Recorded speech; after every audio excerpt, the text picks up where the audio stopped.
My dear brothers and sisters, human beings are always in search of happiness. We all search for happiness in different places and by different means.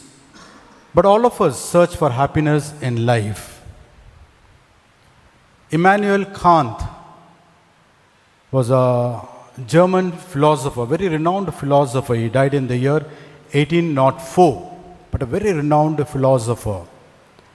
He gave this rule of life for happiness. He said, something to do, someone to love, something to hope for. That is the rule he gave for happiness.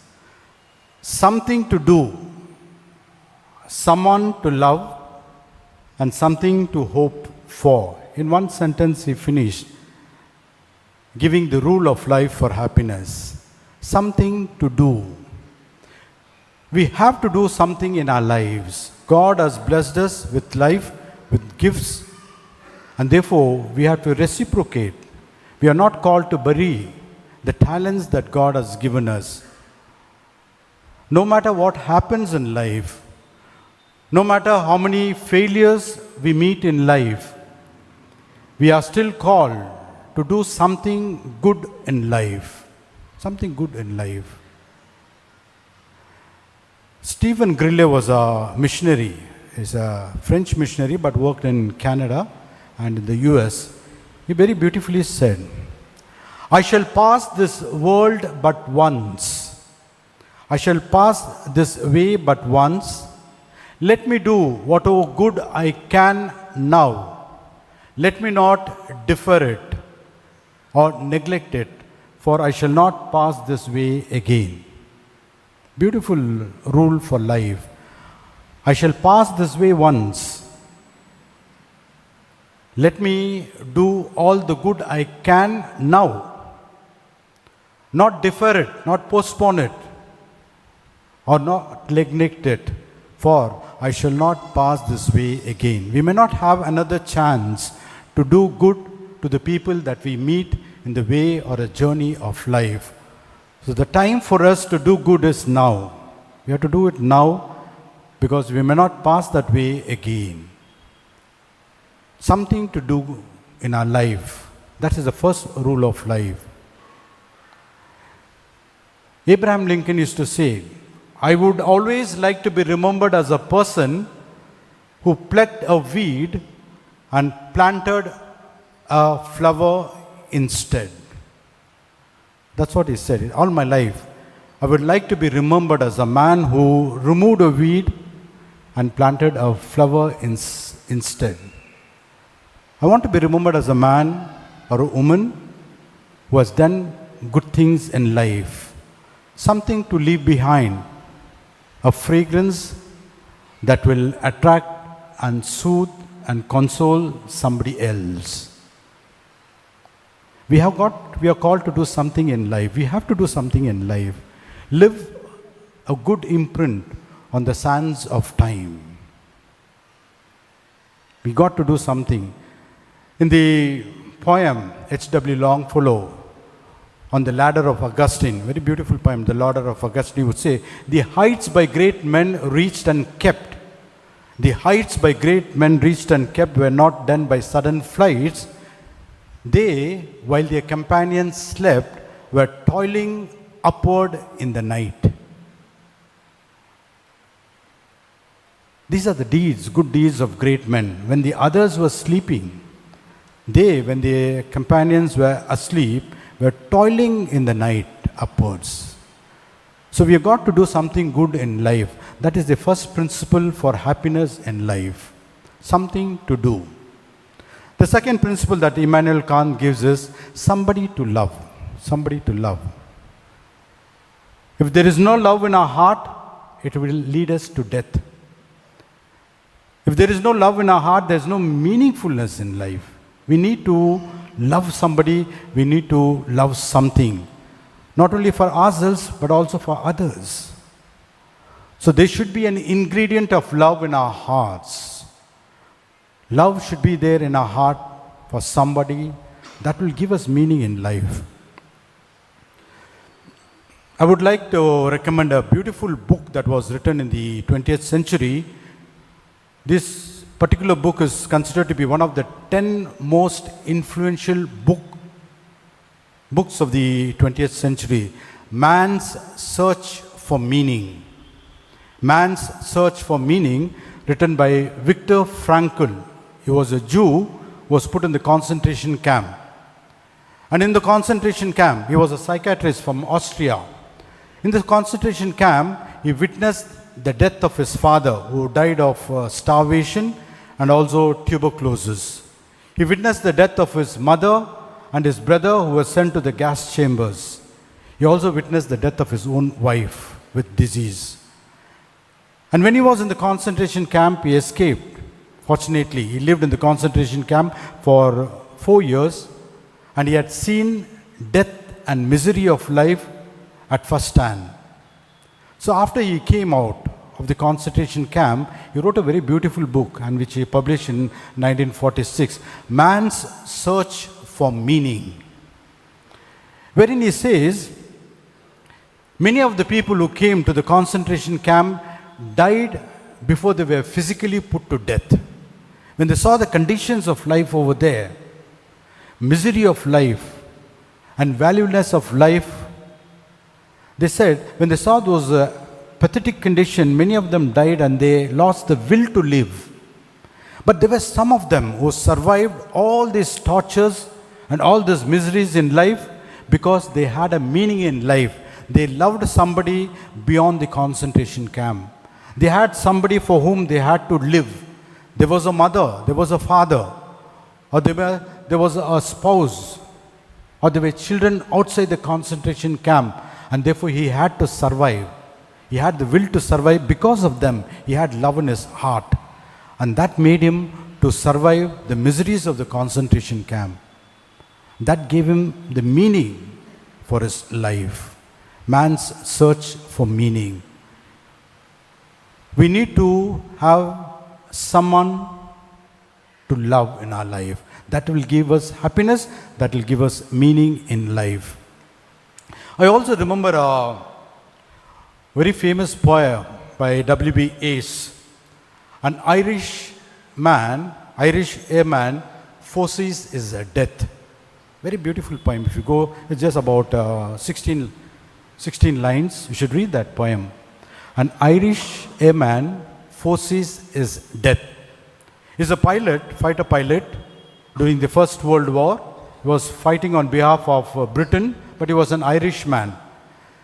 And when he goes on the bomber, then he reflects and speaks to himself and says like this.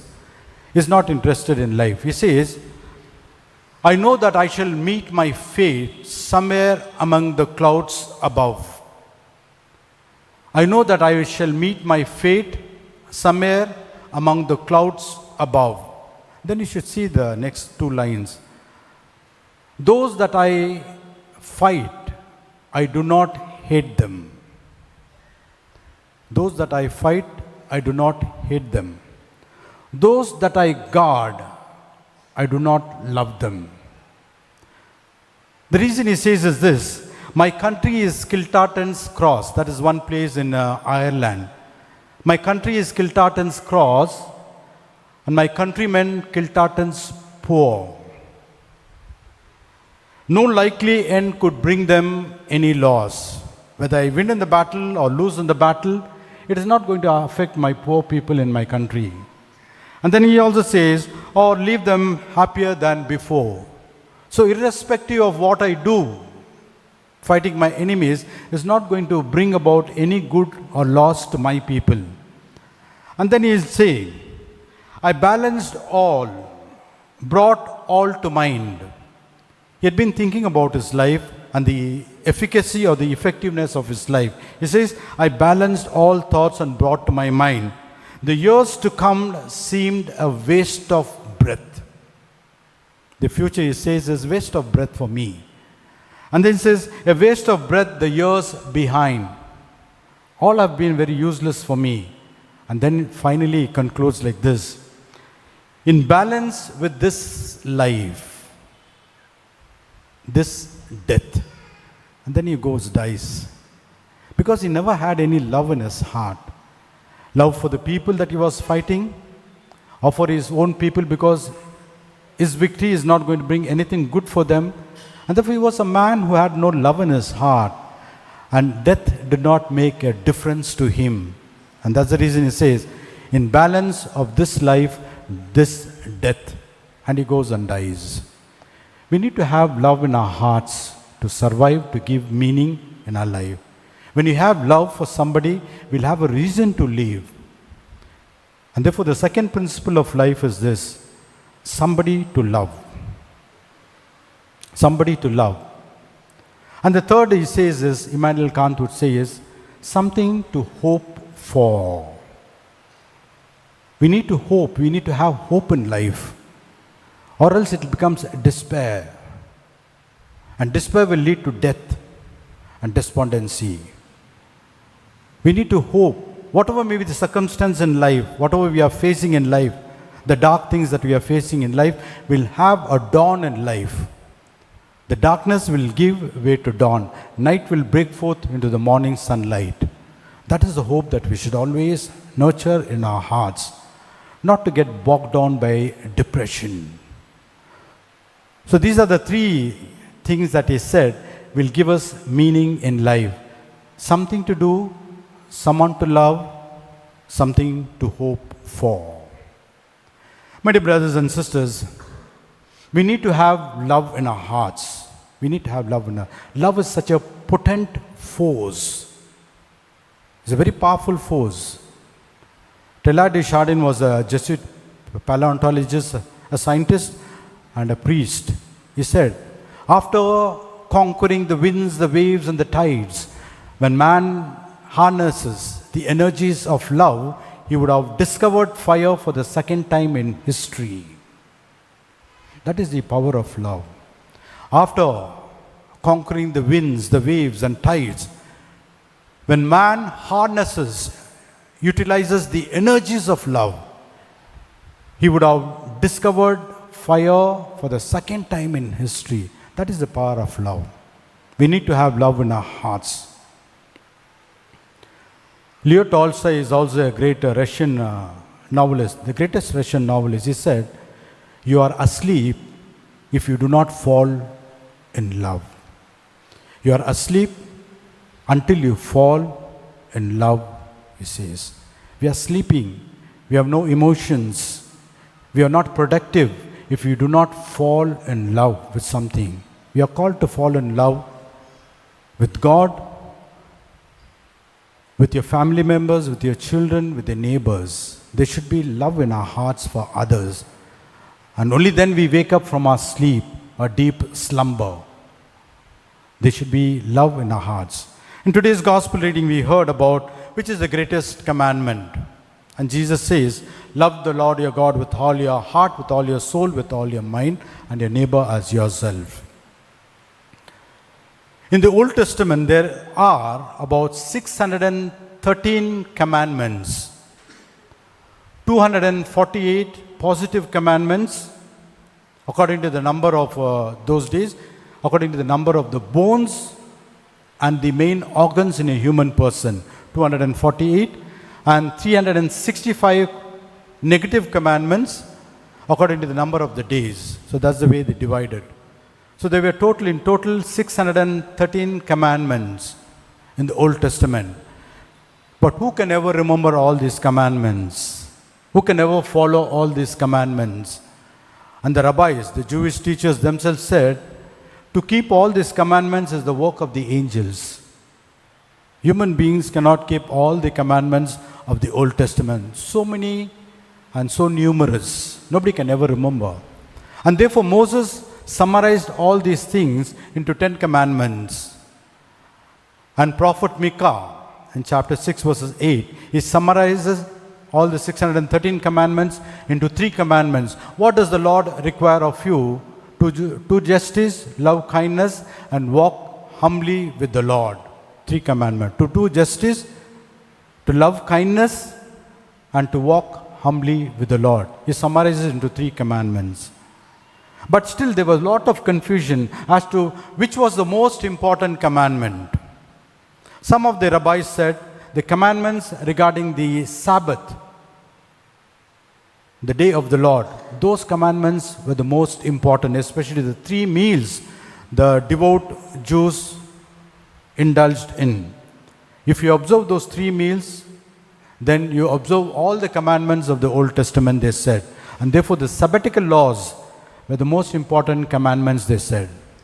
But the others disagreed and they said, no, the laws concerning the circumcision which a Jew has to undergo, those laws are the most important, because a Jew can circumcise his child even on a Sabbath day. So therefore, the laws concerning the circumcision supersedes even the laws of the Sabbath, and therefore those laws are more important and they are the greatest laws. And others said it's not right.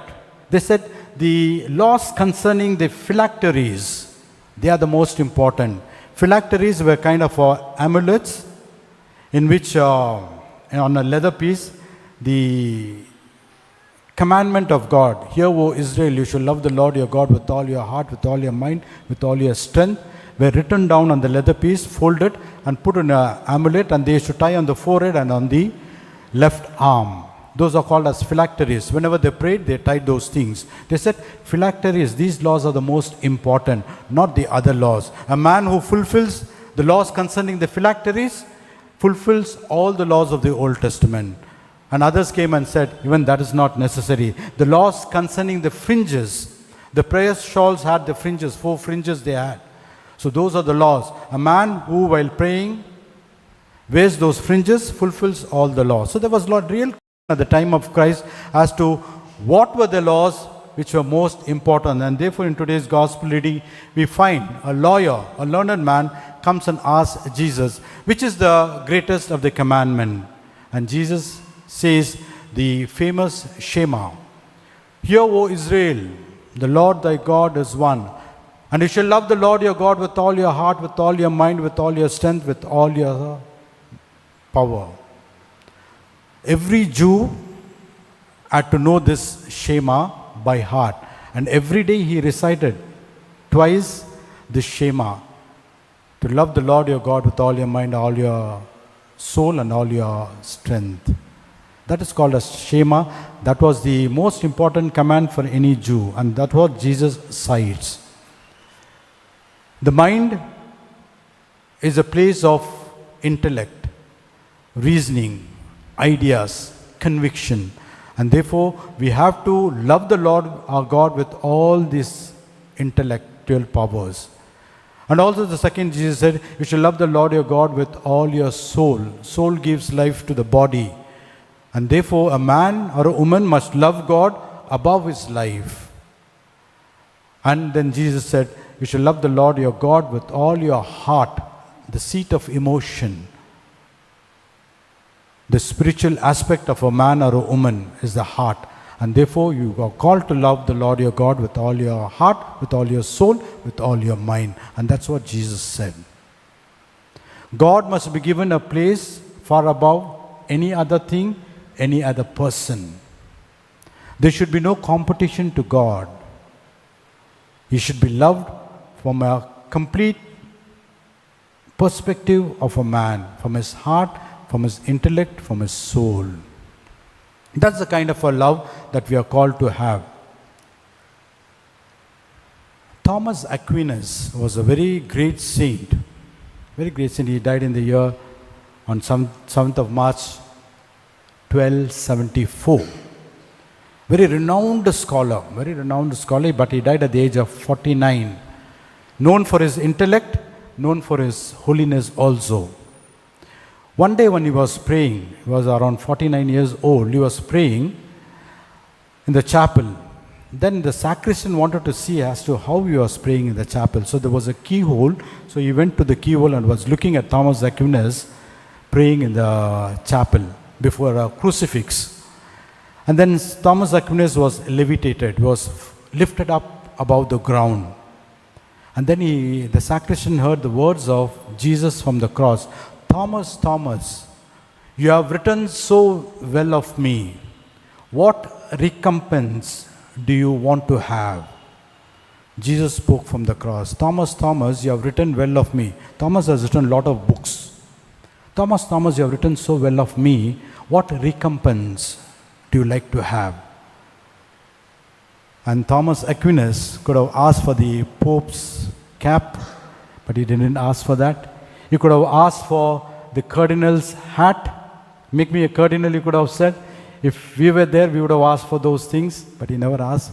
You know what Thomas said? Lord, nothing but yourself. I don't want anything in recompense except yourself. And 3 months later, on the 7th of March, 1274, he died.